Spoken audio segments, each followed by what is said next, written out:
Chapter 2, Slave Caravan. Sonny dreamt of a mountain. Jagged and lonesome, it dwarfed other peaks of the mountain chain, cutting the night sky with its sharp edges. A radiant moon bathed its slopes in the ghostly, pale light. On one of the slopes, the remnants of an old road stubbornly clung to the rocks. Here and there, weathered paved stones could be seen through the snow. To the right side of the road, a sheer cliff face rose as an impregnable wall. To the left, a silent black sea of nothingness indicated an endless fall. Strong winds crashed into the mountain over and over again, screaming in powerless rage. Suddenly, the moon fell over the horizon. The sun rose from the west, streaked across the sky and disappeared in the east. Snowflakes jumped from the ground and returned into the embrace of clouds. Sonny realized that he was seeing the flow of time in reverse. In an instant, hundreds of years flew by. The snow retreated, bearing the old road. Cold shivers ran down Sonny's back as he noticed human bones littering the ground.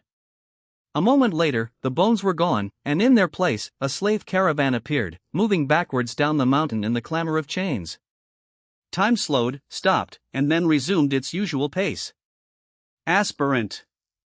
Welcome to the nightmare spell. Prepare for your first trial.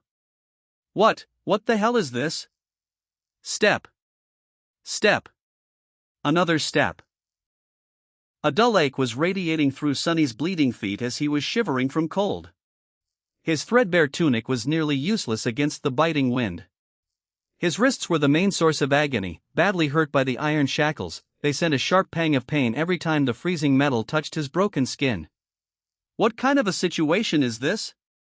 Sonny looked up and down, noticing a long chain winding up the road, with dozens and dozens of hollow-eyed people, slaves just like him, shackled to it at small intervals. Ahead of him, a man with broad shoulders and a bloodied back was walking with a measured gait. Behind him, a shifty-looking guy with quick, desperate eyes was quietly cursing under his breath in a language that Sonny did not know, but somehow still understood. From time to time, armed horsemen in ancient-style armor would pass by, giving the slaves menacing looks. However you judged it, things were really bad. Sonny was more bewildered than panicked. True, these circumstances were not like what the first nightmares were supposed to be. Usually, freshly chosen aspirants would find themselves in a scenario that presented them with a fair amount of agency. They would become members of privileged or warrior castes, with plenty of access to necessary weapons to at least try to tackle any conflict. Starting out as a powerless slave, shackled and already half dead, was as far from being ideal as one could imagine. However, the spell was as much about challenge as it was about balance. As the old policeman said, it created trials, not executions. So Sonny was pretty sure that, to counter this abysmal start, it would reward him with something good. A powerful aspect, at least. Let's see, how do I do this? Remembering popular webtoons he read as a child, Sonny concentrated and thought about words like status, myself and information. Indeed, as soon as he focused, shimmering runes appeared in the air in front of him. Once again, although he did not know this ancient alphabet, the meaning behind it was somehow clear. He quickly found the rune describing his aspect, and, finally, lost his composure. What? What the actual fuck? Name, Sunless. True name. Rank, Aspirant. Soul core, Dormant. Memories. Echoes. Attributes, Fated, Mark of Divinity, Child of Shadows. Aspect. Temple Slave. Aspect description: slave is a useless wretch with no skills or abilities worth a mention. A temple slave is just the same, except much rarer. Speechless, Sonny stared at the runes, trying to convince himself that he was maybe just seeing things. Surely, he couldn't be that unlucky, right? No useless aspects, my ass. As soon as this thought appeared in his mind, he lost the rhythm of his steps and stumbled, pulling the chain down with his weight. Immediately, the shifty guy behind him screamed. Whore's bastard! Watch where you're going. Sonny hurriedly dismissed the runes, which were only visible to him, and tried to recover his balance. A moment later, he was once again walking steadily, however, not before inadvertently pulling on the chain one more time. You little shit! I'm going to kill you. The broad-shouldered man in front of Sonny chuckled without turning his head. Why bother? The weakling will be dead by sunrise anyway. The mountain will kill him. A few seconds later, he added. It'll kill you and me, too. Just a bit later. I really don't know what the Imperials are thinking, forcing us into this cold. The shifty guy gasped.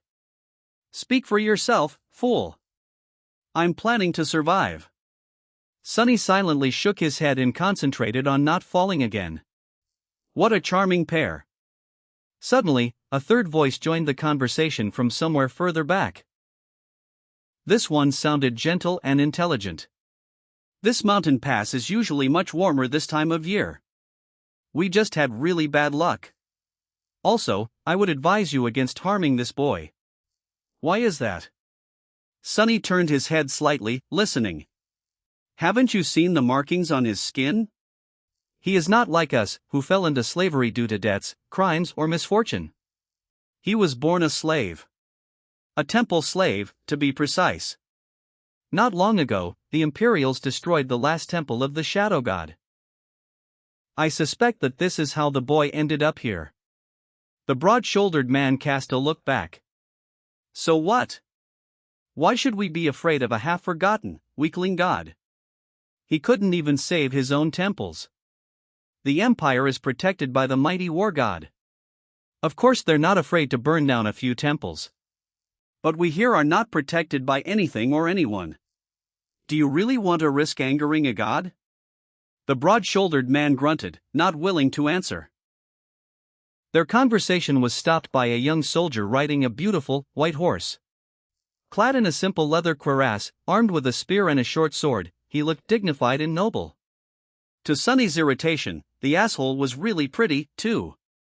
If this was a historical drama, the soldier would definitely be a male lead. What is going on here? There was no particular menace in his voice, even something resembling concern. When everyone hesitated, the gentle-voiced slave answered. It's nothing, sir. We are just all tired and cold.